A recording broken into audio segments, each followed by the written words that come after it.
Hey, Michael, thanks for your questions. I would say that I genetically have decent genetics to build muscle. In 2006 is when I was introduced to these concepts by a man named Tom Purvis, who at that time was doing all the Bowflex infomercials, and I met him, and he was my first introduction to the 4-step rep. I happened to be pretty young at that time, so I was around 18, and that really transformed my personal training life and my own training.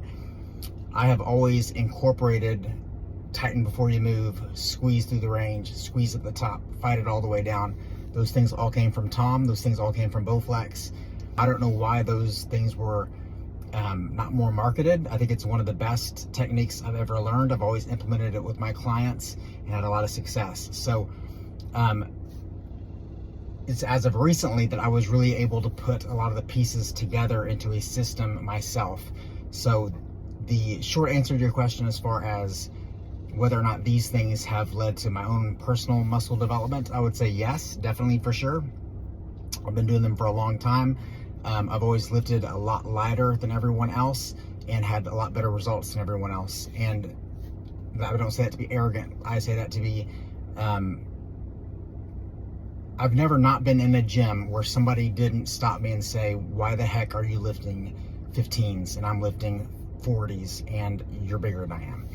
And it always opens up conversation to say, well, I think about what's moving what as opposed to just mindlessly moving. And so, yes, the answer to your question would be, for sure, these have definitely changed my body and changed me.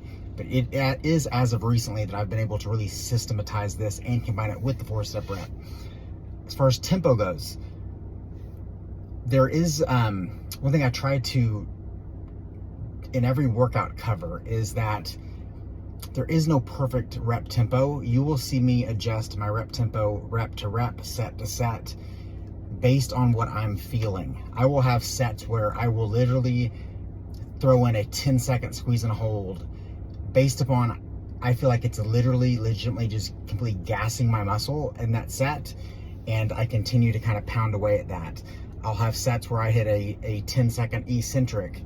A lot of it's based on my sense of control and my sense of what is leading to complete muscle fatigue, because I know at the end of the day, all that matters is within a certain time threshold that I am maximally gassing my muscles, and that's it. Because it all comes down to principles, and the principles are getting near failure in a certain amount of time. However, how you get there is dependent on you, and it leaves a little flexibility and a little bit of wiggle room. So my answer to that question would be the tempo rules is rule number 1.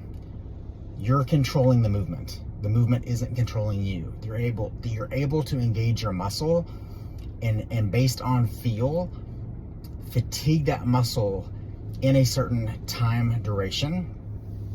And then number 2, to play with it, to play with different tempos, to play with different eccentrics. I think it's hard to do an eccentric less than 3 seconds and really get a sense of ownership of the movement. I think it's hard to do a concentric in less than 3 seconds and really get a sense of, I'm actually contracting the thing I'm trying to contract.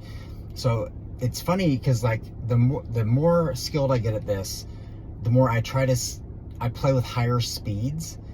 But every time I do it, I'm like, man, I just didn't get as much from that.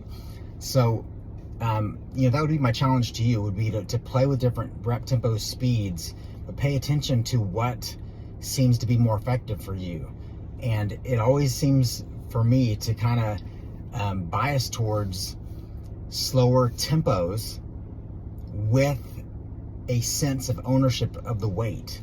And it seems with my training experience, the same thing goes for everybody else. They did there's a study recently with bench pressers where they showed that a 1 second hold at the bottom of the bench press reduces the max load up to like 25%. And it's funny, a lot of people would look at that and say, well, these lifters got weaker. when in reality we know that they didn't get any weaker at all. They just took physics out of the equation and they made their muscles work harder. So the way we look at these things oftentimes is so skewed in our sense of, oh, well, they lost strength. Well, no, they didn't lose strength at all. The strength, the quote unquote strength we saw from the load was distorted in the first place. So hopefully, I'm not trying to be vague, but I'm also trying to not put rules on you to say you've got to go within a 6-second eccentric tempo, or you have to do this long, because at the end of the day, there is no perfect rep tempo. And I think it really adds value to this because it allows you some room to mix things up. It's a variation you can add to every exercise you do. And I really do my best to cover this in every single lift, which is another reason I really encourage you to watch all the workouts, because you'll see me do this every time. I had an intro video that I deleted because I was worried that it took people away from watching the individual workouts, because every single workout I seem to say something different that I think is valuable. Anyway, hopefully this helps. Sorry it was so long.